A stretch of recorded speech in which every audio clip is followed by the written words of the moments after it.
Bechazde Hachem avec l'aide du ciel. Je voulais voir avec vous un point. Vraiment fondamental. Alors, si quelqu'un se demande, est-ce qu'il y a une recette pour rester bloqué dans la vie? Vraiment si quelqu'un me demande, est-ce que tu as quelque chose, est-ce que tu as un tuyau qui pourrait me permettre de vraiment ne jamais avancer dans ma vie, ou en tout cas garder des dossiers insolubles. Je comprends pas pourquoi ça m'arrive, je comprends pas pourquoi je passe par là. Alors, il y a une clé. La clé, c'est de dire, c'est injuste. La clé, c'est de dire, c'est injuste. Dès l'instant où je suis positionné en train de me dire, quand il m'arrive quelque chose, peu importe ce que c'est, de dire, c'est injuste ce qui m'arrive, avec tout le bien que j'ai fait à ces gens-là, que je cherche, que j'ai des raisons, parce qu'évidemment, j'ai toujours une bonne raison de dire cette chose-là. Je parle pour les gens qui sont normalement constitués. Tu vas dire, attends, avec tout le travail que j'ai fourni, voilà le résultat. Avec tout l'investissement que j'ai pu faire, voilà le résultat. Avec toute l'aide que j'ai pu apporter, comment ça se fait que telle personne m'a fait ça? Comment ça se fait que je n'ai pas réussi cet examen? Pourquoi? Alors, soit tu vas dire Dieu m'aime pas, soit tu vas dire les gens s'acharnent sur moi, soit tu vas dire c'est complètement injustifié. Peu importe maintenant la forme qui va faire, par laquelle tu vas passer. Dès l'instant où un homme, avec un grand H, il se met à dire c'est injuste, à partir de là, c'est qu'il est en train de dire que ce qui lui arrive n'est pas pour son bien, ça lui ferme les portes de la compréhension de la situation. Vous avez déjà dû l'entendre à plusieurs reprises sur Joie de vivre. On dit que tout vient d'Hachem, comme il enseigne le Rav Arush, Rabbi Omori, notre maître. On dit que tout est pour le bien. Et après, on rentre dans la compréhension de pourquoi je passe par là. Mais dès l'instant maintenant où tu dis c'est injuste, même si tu dis que ça vient de Dieu, dès l'instant où la deuxième étape des trois paliers de la Emouna, de la foi, cette étape-là, elle n'est pas respectée, alors qu'est-ce qui se passe? Tu bloques l'accès au troisième palier, qui est le palier essentiel pour débloquer la situation. Pour comprendre quelle est l'allusion qui se cache là-dedans, quel est le message qui se passe là-dedans. Donc le meilleur moyen vraiment de bien s'embourber dans une situation, il y a des gens qui viennent te voir qui... Écoutez, ça fait 10 ans, et je comprends toujours pas. C'est injuste ce qui vous arrive? C'est plus qu'injuste, c'est grave même. Juste moi, alors que je fais là. Je fais la tzedaka, je mange kasher, je fais Shabbat, chacun avec ses arguments. D'accord? Chacun, soit que ce soit entre guillemets, je pense, qu'est-ce que j'ai fait à Dieu pour qu'il me fasse ça? Qu'est-ce que j'ai fait à telle personne pour qu'elle me fasse ça? Peu importe, on a ta raison qui va faire que tu t'es mis dans ce positionnement qui s'appelle c'est injuste, entre guillemets, tu boudes. D'accord? Dès l'instant où la personne elle est dans cette situation-là, alors au moins qu'elle le sache. Si quelqu'un décide de dire, ah ben moi, je suis désolé, je ne penserai pas autrement, je ne regarderai pas la vie autrement, ok, mais alors sache que ce domaine de ta vie restera bloqué. Parce qu'il faut savoir une chose. Dieu a une patience à toute épreuve. Si Hachem il veut te faire passer un message, alors il va attendre patiemment, s'il faut, plusieurs vies, plusieurs incarnations, jusqu'à ce que tu comprennes, jusqu'à ce qu'on comprenne. Alors, c'est quoi on a la formule exacte pour bloquer une situation. Donc, vous avez en même temps la formule exacte pour débloquer une situation. Quelqu'un maintenant qui a une situation, je ne sais pas pourquoi ça m'arrive.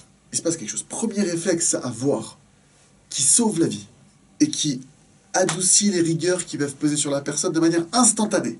Je dis bien instantanée, si vous le testez, ce que je vous donne maintenant, vous verrez des changements et des résultats quasi immédiats. Il m'arrive quelque chose, évidemment quelque chose de dérangeant, parce que je gagne au loto, je suis content. Il m'arrive entre guillemets une chose à mes yeux agréable, j'ai gagné quelque chose, j'ai réussi quelque chose. Évidemment, là je suis content et je vais remercier Bezrat Hachem, merci Hachem. J'ai quelque chose de désagréable qui m'arrive. Premier réflexe à avoir, et je m'invite à faire des exercices, à s'entraîner pour que ça sorte naturellement. Parce que pour réussir à ce que je vais vous dire maintenant, ça sorte naturellement, il faut se le répéter, il faut s'entraîner. Peu importe ce qui arrive, il faut dire Ata tzadik al kol haba alay. Hachem, toi tu es juste sur tout ce qui m'arrive. Emet asita va'ani irshati. C'est la stricte justice et vérité ce que tu as fait. Ce que tu as fait c'est juste et c'est vrai. C'est moi qui ai dû faire une erreur.